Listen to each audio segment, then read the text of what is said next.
And welcome to our session this morning, how Japanese corporates are optimizing business processes, improving working capital, and lowering operational costs via their business service centers in Central and Eastern Europe. So I'd like to welcome our guest speakers today. So we have Kamila Grembowicz from Japan Tobacco.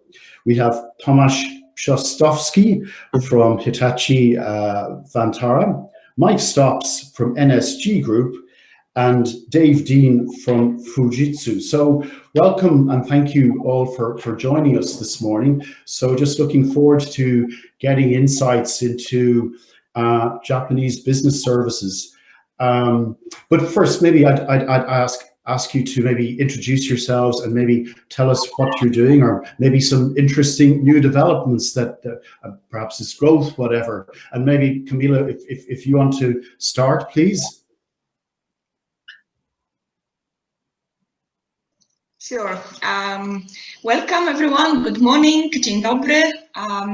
My name is Kamila Grembowicz. Is another tongue twister name. I like Tomasz. I joined Japanese Tobacco 3 months ago from Adidas, where I've been as well building and running GBS.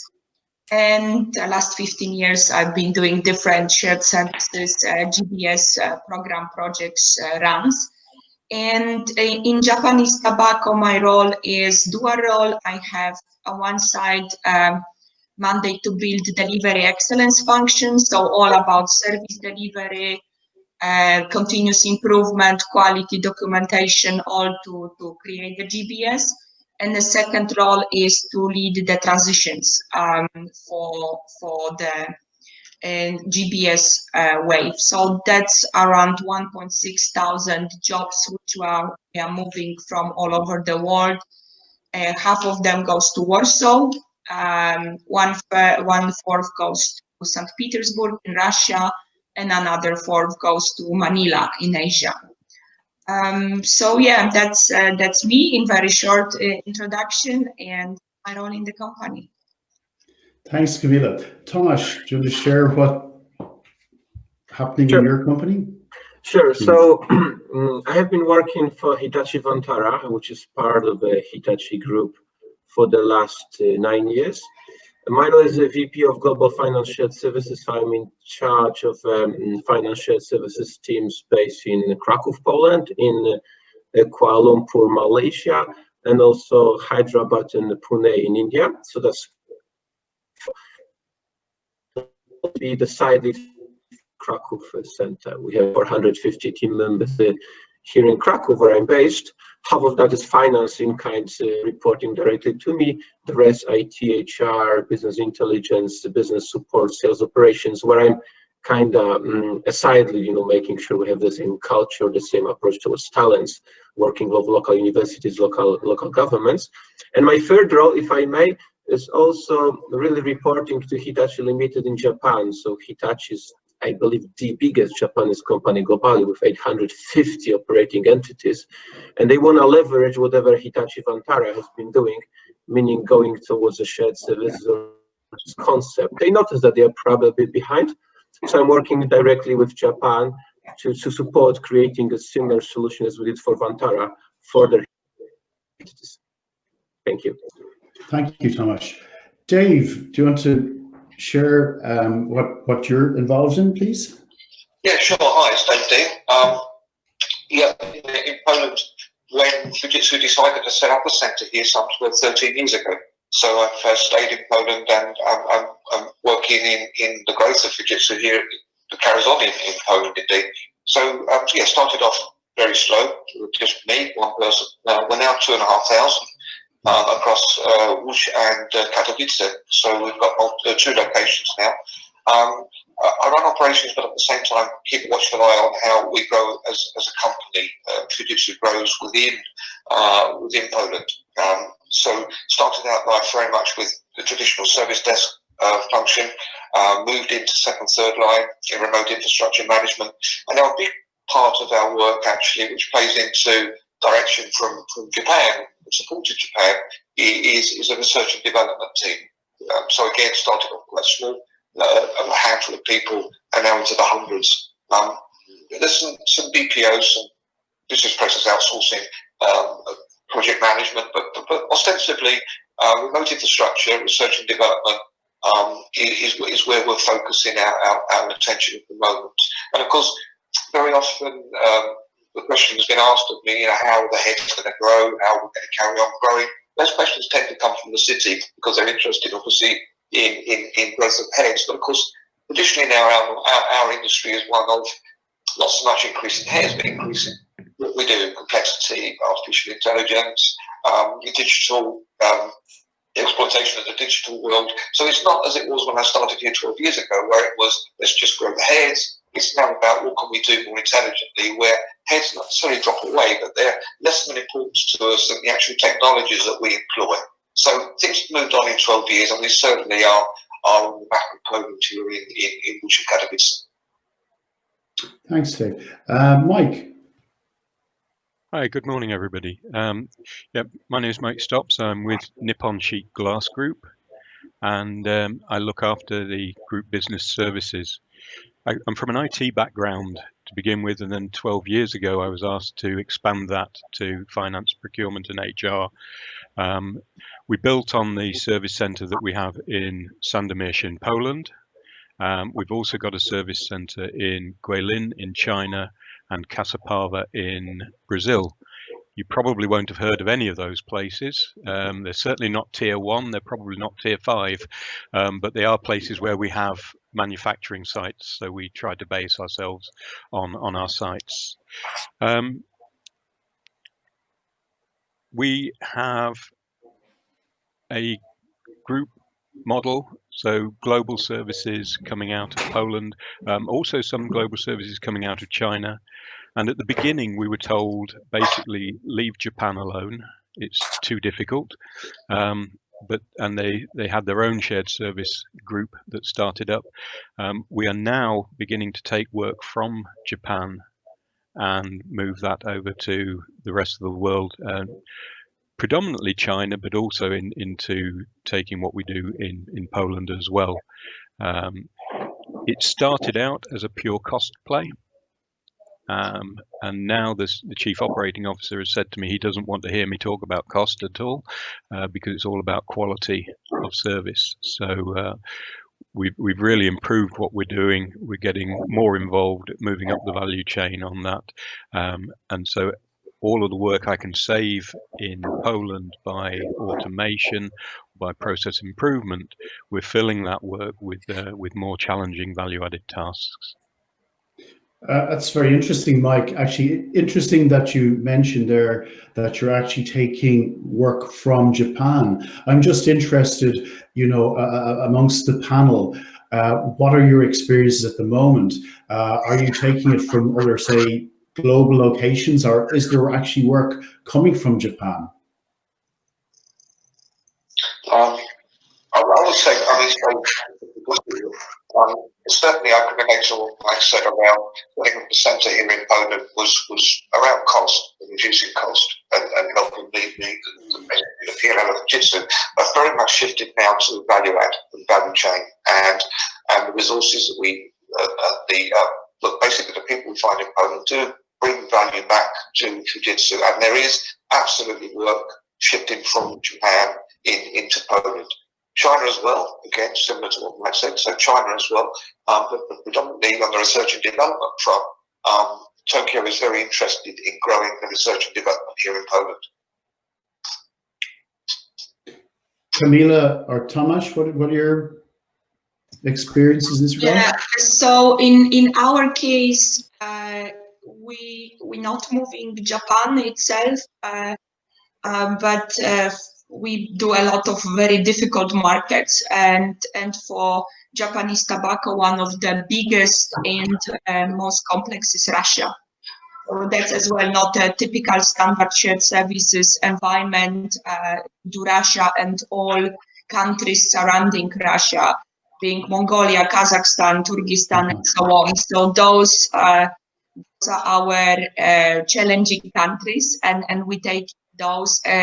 And like Mike mentioned, the focus is predominantly on quality, to get consistent service across all the services, to deliver high quality, to deliver in the future automation, consistency, less on the cut cost, as it happened in some of my previous companies, right? Yeah. So we definitely build a GBS for the future, and something what can deliver value and be the innovation machine as well. Deliver automation, deliver the same ways of working, and bring, especially to the smaller countries, which usually are forgotten, a lot of value to be combined with the bigger markets like Russia in our case. And Tomasz. So in our case, from Krakow, we are servicing Europe, Middle East, and Africa, Americas, which is US, Canada, and Latin America. And Kuala Lumpur is the center for servicing Asia and Pacific. And likewise is India, in fact, currently. We just merged Hitachi Consulting in Hitachi Vantara, so India centers were supporting Hitachi Consulting globally except Japan, and Krakow and Kuala Lumpur, Hitachi Vantara globally except Japan. And the trend is similar to what Dave, Mike, and Kamila mentioned. Of course, we started with the more basic activities, and we're just climbing along the value chain. So we started with finance, of course, standard AP, AR, and GL scope. But from finance, we move into business intelligence, business analytics, FP&A, financial planning analysis, controllership. The entire EMEA taxation team is centralized in Krakow. We do VAT, we do corporate income tax, we do the local taxes, we do the full statutory. The controllership function has been totally centralized in Krakow, meaning at the end, our vision is that the finance teams in the countries are not really finance directors, but probably commercial directors. Their main role is not focusing about tax, about statutory, about controllership, FP&A, but the role is about supporting the business. And this is really the direction we've been going to. For EMEA, actually, journey almost completed. Now accelerating also for Asia and Pacific, similar model, the core shared services and the center of excellence is around them. And the other functions, HR, IT, and sales support followed. I think IT is also a good example, where we started with simple service desktop operations. Yeah. And now basically we do the Oracle support and development, we do SAP support and development. The biggest IT security team for Hitachi Vantara is located in Krakow. We have SAP bases, we have Salesforce administration, that kind of advanced roles, I would say. And of course, we've been growing HR, as I mentioned, and sales support, including roles like pre-sales, sales support, sales operations. It wouldn't be a front desk, of course, but it's a kind of a middle office supporting our sales force on the ground. An interesting thing is, and again, I echo what my predecessors, like 5 years back, I met all my teams and I made such a statement, hey guys, we have this continuous improvement program that we are proud of. Actually, we believe it's much different than other shared services. And I made such a statement like, hey, because of the CI, nobody will lose the job at this center, any other centers, well, for which I'm responsible. Meaning, if the work of 10 people can be done by 9, it doesn't mean I'm gonna lay off just one person. It means this one person will be able to climb the ladder and let's say switch from accounts payable to procurement. We are also getting involved in the procurement operations. I did such a statement again a year ago, claiming CI examples, and I made such a statement on robotics. Hi, robotics is an opportunity, it's not a threat for you. Meaning if the job of 10 people can be done by 7, those 3 will be redeployed. And because I have proven my case from 5 years back on the CI, it resonated well with the people. They knew it's not just a corporate talk, but this guy standing in front of everybody, he really means that, in fact, right? So if we have been growing the last year by 50 roles, it means that probably we moved 80 roles to Krakow and we just cut 30 because, improved 30 because of robotics continuous improvement without cutting any roles, without any restructuring. Even though at Hitachi Vantara globally, it has been a quite difficult period, including some restructuring, unfortunately. But Krakow and India and KL, they have been affected. These are strategic delivery locations, being at the core of the strategy of the company, really. Yeah, and obviously, with as you say, with the continuous improvement, it gives the employees who are doing far more interesting work than the basic work maybe they've started doing when they initially come in. And that is basically, well, we are Japanese companies, and I think we're gonna be talking about the culture in here. Of course, it's such a dynamic environment as shared services. Difficult to talk about long life employment, which is still kind of typical for Japan. Yet, I'm telling my teams, hey, I would like you to be proud. If you look at your CV and you see, wow, on LinkedIn, I've been 10 years with Hitachi, I would like you to feel proud of the fact, not like, Jesus, maybe I'm a loser, sitting at the window seat, having nothing to do and not getting fired, as sometimes happens in Japan, as you surely know. I want them to be proud because during those 10 years, I have climbed from invoicing specialist to revenue person, business analyst, business intelligence controller, FP&A, etc., etc. And many of our employees have been several years with us, which might mirror the Japanese model, yet the difference is that probably the dynamics is much higher. So yeah, they do see that as an opportunity rather than a risk, and this is what we cherish and repeat over the time to our employees, that it's not just a talk, it is real stuff, And Tomasz, you've led very nicely there into, Japanese culture. And for example, Kamila, I saw you nodding there. You've worked in other companies. What do you see as the strengths about the Japanese company now, for example? Yeah, I am nodding because it resonates a lot what Tomasz says about the quality, about the culture, right? And definitely the Japanese approach. We are here for long term. It's a very good approach because you avoid this hassle. Like now, for 3 months we cut something and we will figure out what will happen in half a year from now. So that's a very, very good approach, which pays back, in my opinion, thinking long term, thinking what will be in 2, 3, 5 years, not getting into the hassle of reacting, right? And as well, I must say, what is in the culture of this long term and continuous improvement. I've been very positively impressed how we as a company reacted to the COVID situation, right? We switched to working completely remotely within a few days, practically seamless. The company was prepared for it, and I said before, like if you told me half a year before I can implement GBS from home, I would laugh at you.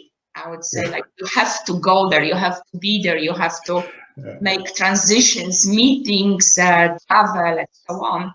And now we can do it, right? So definitely the Japanese company culture, taking care of people, being there for long term, high quality, and working on improvement every day. Don't get into the panic mode. That helps a lot to implement GBS in such an environment. It's much different than I look back in the few other programs which I have implemented. And Mike, just to pass the question on. Yeah, the long-term side of things is very welcome. Personally, I got very frustrated with the lack of speed of progress. So what I thought could do in 6 months took 12 months. But again, quality is the absolute key on that side of things.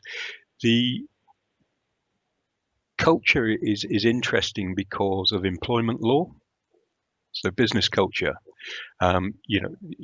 if I take procurement team out of Tokyo and move it to China, I cannot just remove the procurement team. They have to be redeployed or whatever. So that's a huge cultural shift, and of course does impact on benefits of doing the move. But I think the main issue with that culture is because people are in jobs for life, there's very little incentive for continuous improvement. So people are doing things because that's the way they've always done them, and there's a conservatism when you move the work and then decide to improve it. And some of the results are quite astonishing, actually, at how much you can improve or automate on that. I did find the biggest issue for me was I could go over to Japan and try and sell the idea of shared service and got nowhere. And what I had to have was one of my Japanese colleagues requesting that and saying, you know, the procurement guy started it all off. Strangely enough, he wanted to outsource procurement to an Indian contractor working out of China. And the head of procurement said, well, why don't you ask Mike whether he can do it? Oh, we hadn't thought of that. And you know, it's been a very successful, but it has to come from a Japanese lead, you know, because if people don't want it to work, it won't work. So you need your sponsor, you need to keep them on board, you need to understand their interests in this, and actually make sure that all the glory stays there as well, so that, you know, people are very keen to get engaged. So we started with procurement. We've just done the IT service desk, and we're moving further into the more value-added IT to move that. As I say, there is a small service center in Japan, which in places increases costs to the group rather than decreases it. And you know, culturally, you just have to put that to one side and say, I'll never understand it. That's fine. Let me get on with worrying about things I can change. Thanks. And Dave. Yeah, interesting. I mean, yeah, Japan is very much a different culture to ours in the West. Very different to the culture of Poland. Yeah, very calm, cool, collected, and sometimes you do get the impression things are not moving forward because they're sitting in people's heads in Tokyo. But things do move. And indeed, one of the bridges we've made very well in Poland, as well as other sectors we've got across the world, so Portugal, Kazan, India, etc. One of the things we've really majored on in the last, which I have witnessed it in the last 5-6 years, is we've very much majored on identifying, right up to president level, key stakeholders in Tokyo and getting them out to the countries. So here in Poland, we probably once a year, if not twice a year, get some real senior guys coming into Poland from Tokyo. And what that's allowed us to do is not necessarily sit back and wait, in inverted commas, for Tokyo to tell us what should be done next. But they really are coming out, specifically here where I work and live, here in Poland. They very much come out and they can see the value add, and they can see that actually these guys in Poland have a lot going on in their heads, and they can really add value back in the high-end side of research and development particularly. And now we actually are having a strong relationship back with Tokyo, where we are taking work back into Tokyo, as in work that we've identified and developed and grown here in Poland, whereby the people back in Japan are saying, well, it really is a partnership. It really is a partnership between Japan, who are the company effectively, and what goes on outside of Japan. So, as I say, I've seen a real shift in the last 5 years, at least in the Fujitsu world, of Tokyo recognising that things actually happen outside of Japan, and they really welcome it, and they really, as I say, come here very often to see what's next by way of innovation, because we innovate sometimes more than what goes on actually in Tokyo. So a real sea shift, and I'm really pleased to see it.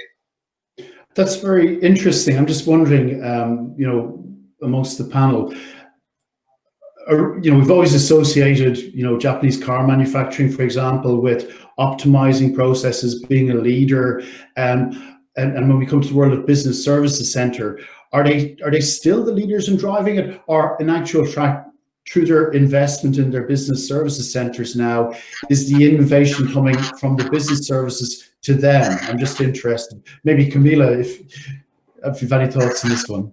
Yeah, you know, in our case, the company has been grown very independently run markets. And this has been a case I've seen in many Japanese companies, that there is a strong Japan, but actually they gave in the years a lot of freedom to commercial organizations in the countries to build their own way of doing business in particular geography. So we don't have that much directions. You should do things this way. It's more now when we consolidated everything on GBS, we're learning how the countries used to do it and how the different geographies did it before, and it's very specific to the market.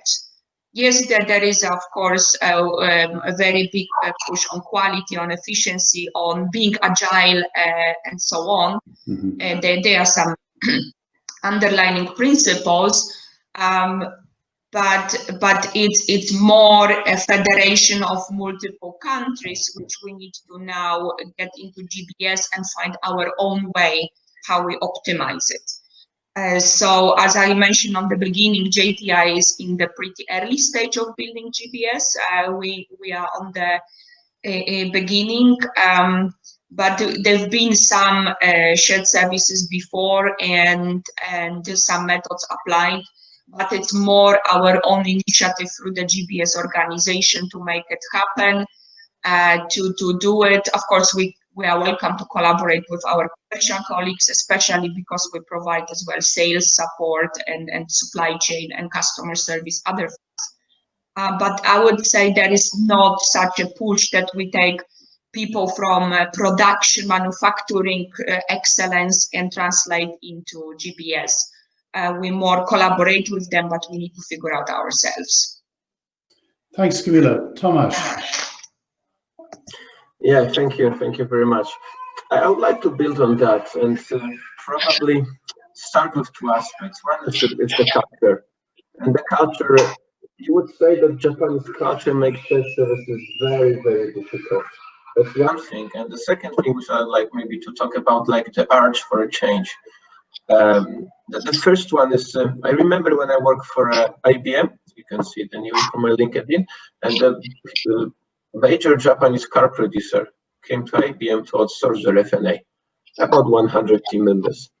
And as Mike mentioned, well, to achieve the day one savings, that would need to mean laying off those people. And the car producer stated, Japanese car producer, well, we understand that, but this is against our philosophy.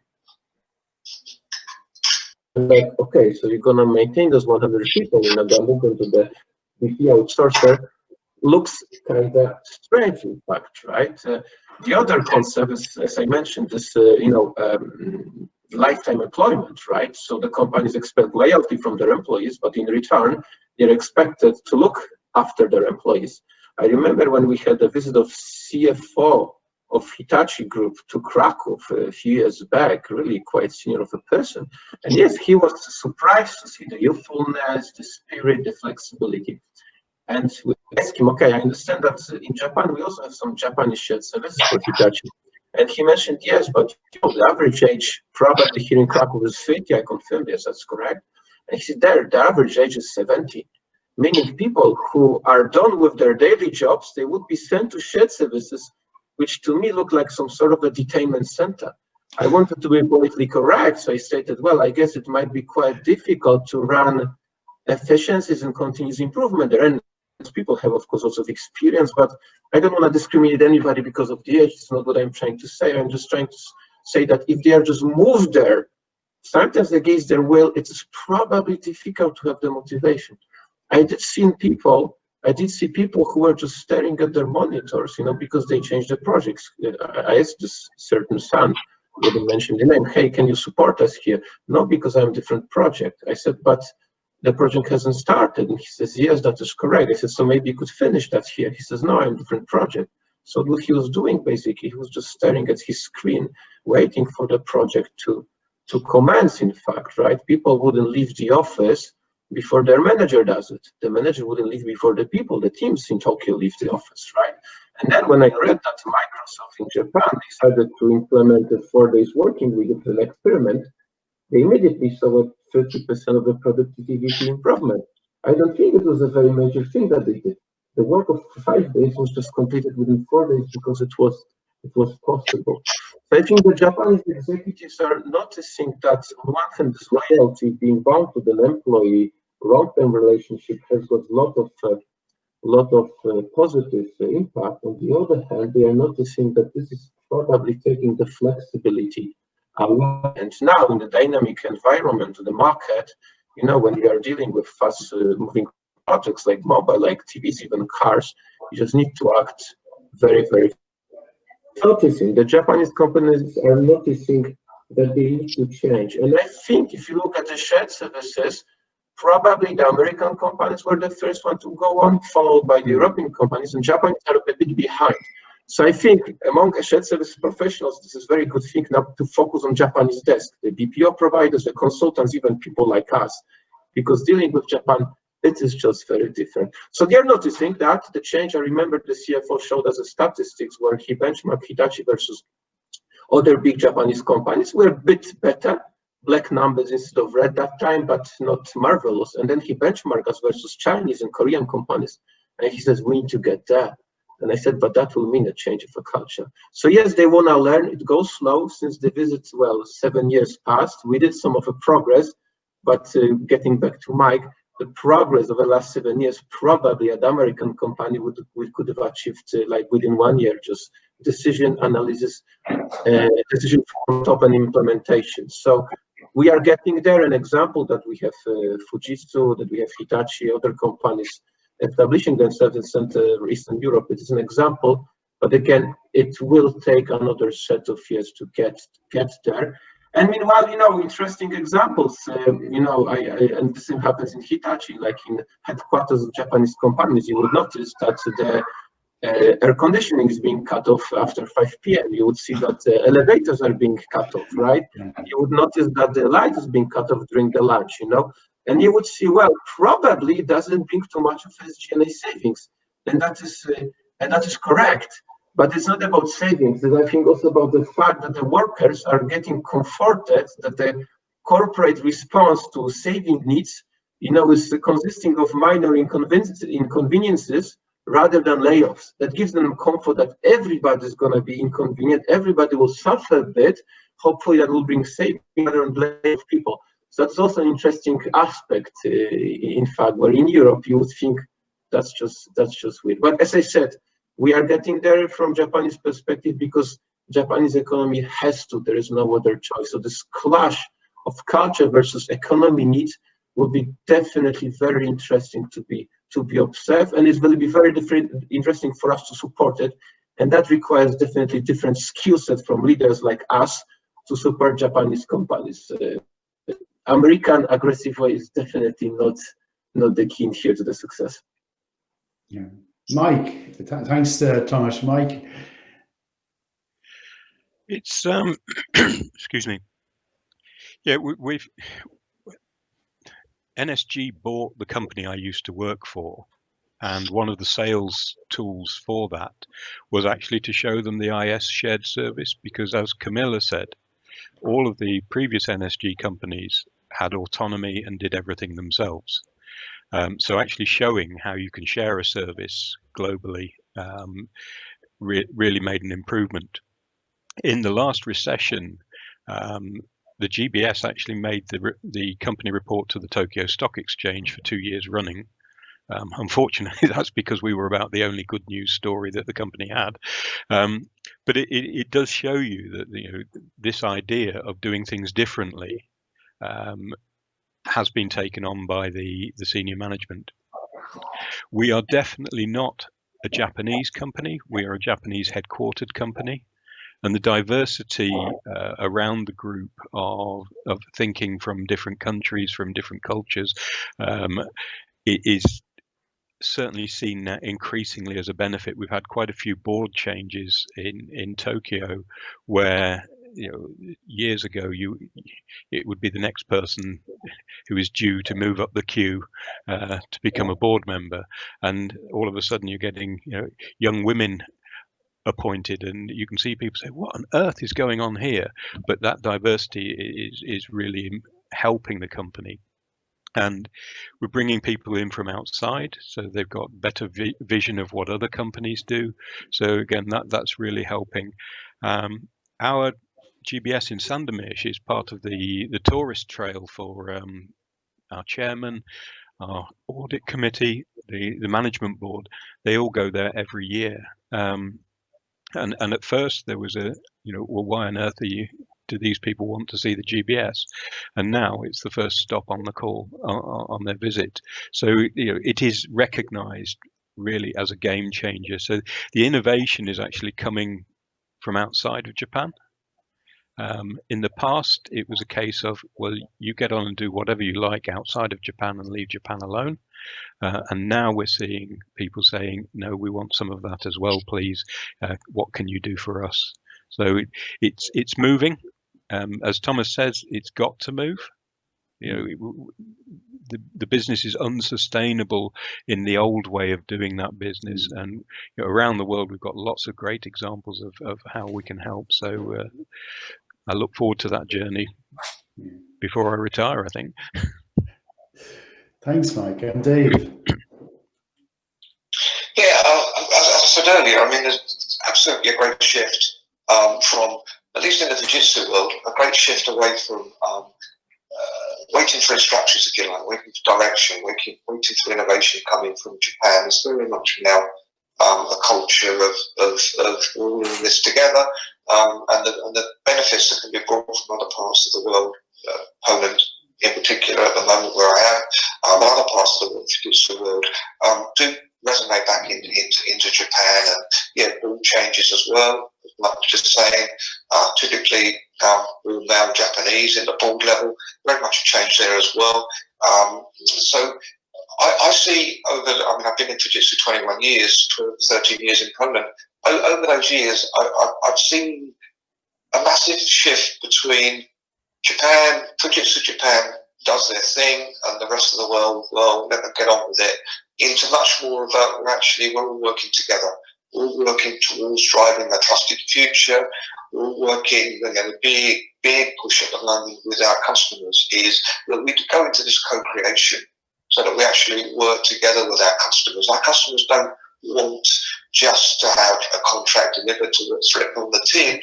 They're looking to Fujitsu to take them to a place they don't even know they're going. And that, again, is being not necessarily driven from Japan, but it's certainly a global Fujitsu approach that we do co-create with our customers. We very much are in it for the long run. We're not into a 3-year contract, take your money and run to the next contract. We very much are into the long term. So as I say, I see a very, from a Japanese company point of view, I see a very much positive shift into co-creating ourselves, working together as one Fujitsu for the benefit of our customers and society at large. So great changes from it.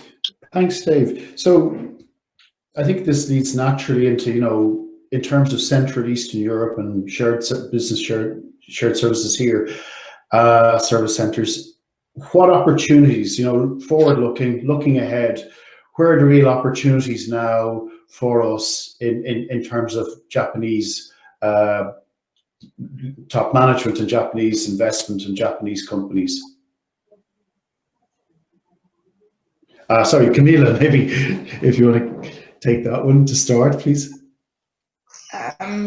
Yeah, I think maybe we're not that classical because the part of the Japanese Tobacco International, it's very international. We don't really have all Japanese management traditionally. But I think in the future we just continue, right? We look in the still going back to serving the geography, so serving the regions within the regions. So all the Eastern European business, we will continue grow in Warsaw. We will continue grow in St. Petersburg, and improve this, as Tomek mentioned, get automation, all the next phases of global business services. I don't see it as being so different than other companies who invest in Eastern Europe and build it. Yes. And in our local operations, Polish operations or Russian operations are run purely by local people. We have a few expats, but generally, and those people create the culture, create the future, create how we operate, how the GBS will look in the future, right? So I think we don't have much difference except these few factors: the quality and long-term view, and exceptional care about employee. There's no other differences comparing to other GBSs or other companies who invest in Eastern Europe. Those are the kind of three differentiation factors for me, being Japanese company in here. Okay, Tomasz. Thanks, Kamila. Tomasz? Yes, so in terms of Hitachi, lots of opportunities. You know, as I mentioned, Hitachi Vantara is one of the 850 operating entities within Hitachi Limited Group. We are though number 7 with $3.5 billion revenue, which is not huge compared to $90 billion of the Hitachi Limited Group, right? Currently in Krakow, 450 employees, as I mentioned, servicing EMEA and Americas. In Hitachi Limited as such, there are 18,000 people working solely in back office activities, not talking about the value add, which I was talking about. So the opportunity is huge. What is our key differentiator here? And the first thing that comes to my mind is the cultural fit. I remember when one of the Japanese execs visited us here for 2 days. He, of course, went with us for a dinner, and then he joined our party. He didn't want to do that initially, but yes, he did. After that, he came to me and he said, Tomasz, among all the subsidiaries of Hitachi I visited, including the Japan, I believe that you really live our culture, which is respect, harmony, pioneering spirit. And I know that he meant it.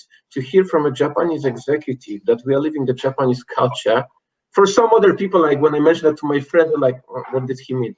This is probably the greatest honor that you can really hear, in fact, right? So the cultural fit, you know, and that really means that.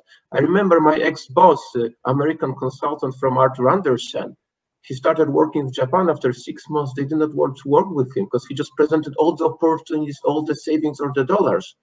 His colleague from India was talking about thousands of robots that he'll implement for Hitachi and how much money we're gonna save. This is not the clue to get to the hearts of Japanese people or their minds. So they did appreciate our culture, the respect, the pioneering spirit in terms of youthfulness, in terms of equality, in terms of the eagerness to improve, but not this extremely aggressive eagerness like laying off and firing people, right? So I think this cultural fit, young people, the talent, as we mentioned, and well, the difference is they see to Japan, actually. It opened their eyes a bit, as I mentioned, the shared services in Japan, shared services Central Eastern Europe. I believe this is our competitive advantage. Also, with all due respect, maybe to centers in India, some of the Asian centers. So we are working hard, of course, with Tokyo to start servicing other Hitachi entities. It is moving forward, but I wish it moved a bit faster. But talking about culture, I think our understanding that sometimes it has to take that much, us not showing that much impatience, rather eagerness rather than impatience, also helps a bit, because being impatient in front of the Japanese executives and making them feel bad, hey, Japanese people, why does it take so long, would put them into the outside of a comfort zone, and they wouldn't want to work with you. So us understanding the concept, you know, just helps a lot, you know, getting the culture in here. So that is, as I mentioned, the key competitive advantage for us as a location, as a center, as a Central Eastern Europe, working for Japanese companies. And many of them are still behind, like Hitachi, behind American or German or Swiss companies. Thanks, Tomasz. Mike?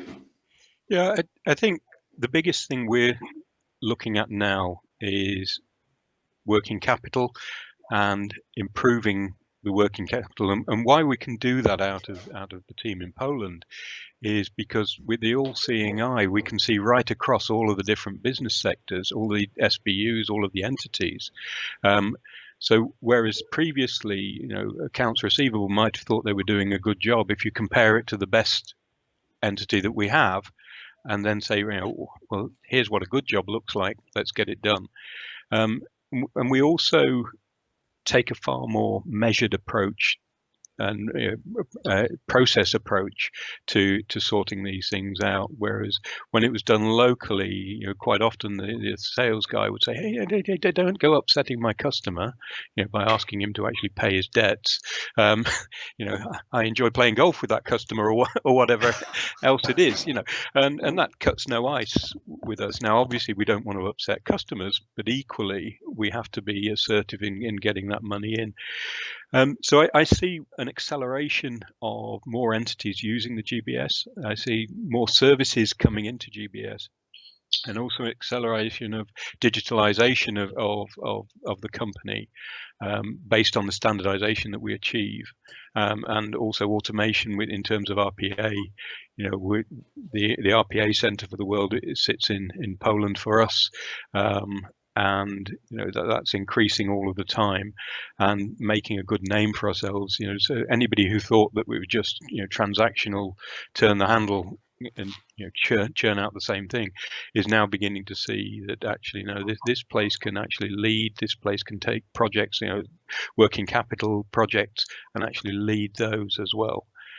So it's a huge difference. Now, all of that has been facilitated by the continuous improvement, freeing up the people like the others have mentioned. So again, in our team in Poland, what's so good about them is the intellect and the work ethic, that it doesn't just sit at a blank screen and stare at it because nobody's told them not to.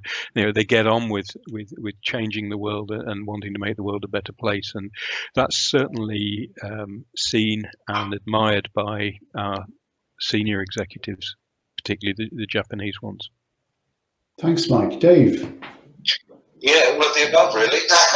I mean, effectively, coming to Poland, we can't look away from the fact Fujitsu coming to Poland, it was driven by cost saving, and it's cheaper to do business in Poland than it was in Germany and in the UK particularly. That's way gone away now. Nobody mentions cost anymore. It was under pain of death should you mention unless it was cheaper to do business in Poland. We're very much now into the value add that comes from Poland.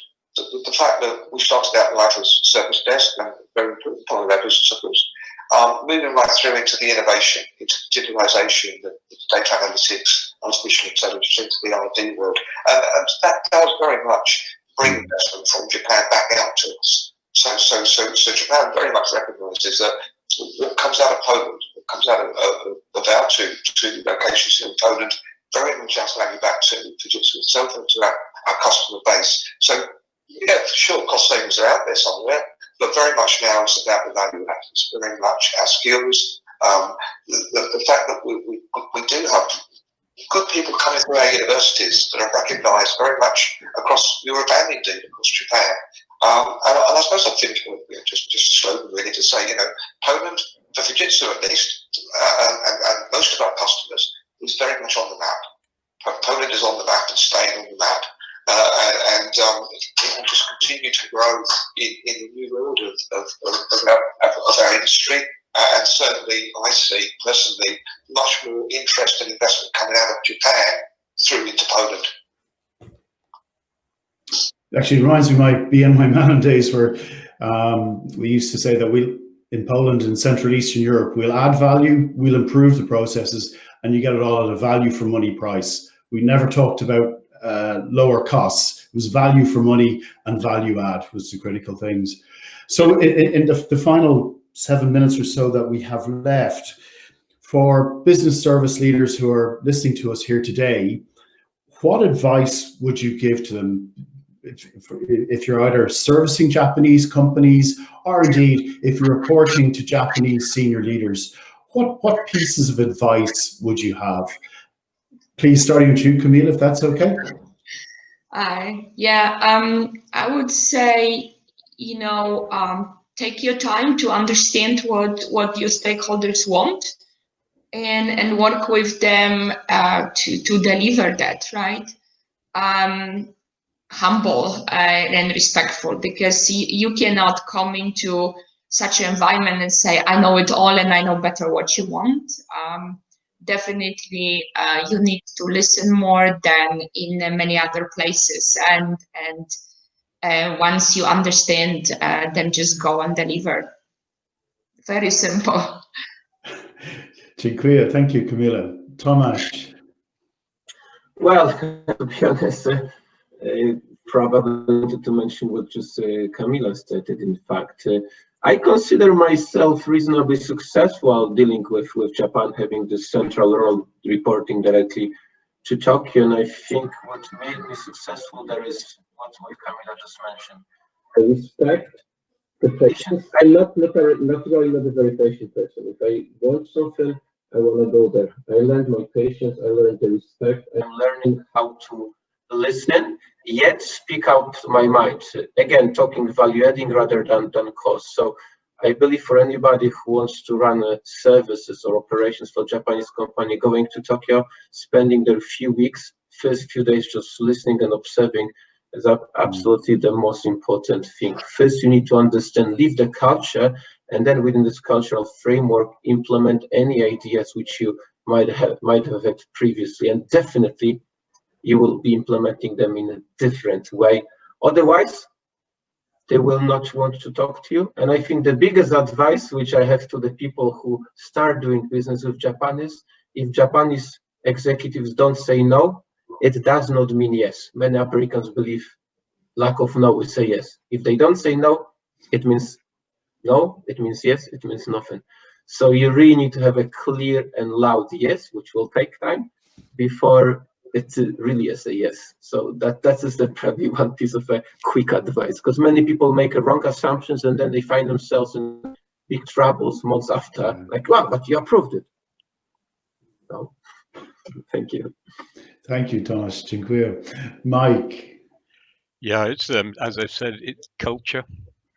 You cannot drive a bulldozer, through and push decisions. God gave you 2 ears and 1 mouth. Use them in that ratio, and it'll be better. But use your eyes as well. Observe how people behave around the table. There's a lot of hierarchical decision making where it goes right around the table. We've probably all been in meetings where somebody's fallen asleep. Don't laugh. It happens, and you have to wait for that person sometimes to wake up to give the decision. It's very, very different, and your Western values will not succeed if you try and impose them. So try and put those behind and understand that culture. Get your Japanese stakeholder, make sure that they are fully bought in, make sure that they get the benefits that you talked about, but also the soft benefits in terms of, it was this person's idea to ask me to do this work. It wasn't my idea, even if it was, because that will make everything just work a damn sight smoother. And this falling asleep is actually an interesting thing. That was also one piece of advice which I got from my UK boss that time before my first presentation. He told me, Tomasz, if one of the Japanese executives visiting us today falls asleep, it doesn't mean you're boring them. It means they are feeling very, very comfortable in your company, and that is actually a positive sign. I made like sorry, and of course the top person fell asleep during my presentation. Okay, thanks for that, Mike, and thanks for sharing that as well, Tomasz. Dave. Yeah, just quickly, I'm interested in some, we're running out, but I would say learn the culture. That's the first. I mean, Fujitsu does a lot of cultural training when we go to Japan, when we deal with Japan, but the Japanese approach is very calm, cool, collected. I've used that term before. They're very calm, cool, collected, but there's a lot going on there. There's a lot going on in their thought process. There's a lot going on behind the scenes. And I would say get to know the culture. Don't apply Western standards and culture to Japan. That is a dangerous path to lead. But I would also say, once you've got your stakeholders, once you've got your colleagues on the same side, if you like, whereby you know them, then don't be frightened to take new things to Japan. I would say do not sit back and wait for Japan to be the leaders just because it's a Japanese company you work for them. get to know the culture, get to know the people, understand the people, and then push your own views and ideas through in a very controlled way. And then I've used the word before, that's where you really get into that partnership approach. Great. Well, I think we've only got a few seconds left. I'd like to thank all of the panelists. Very insightful, interesting, particularly the sharing about managing the culture. So thank you all. Dziękuję, Kamila, Tomasz. Thank you, Mike, Dave. It's been very interesting, very insightful.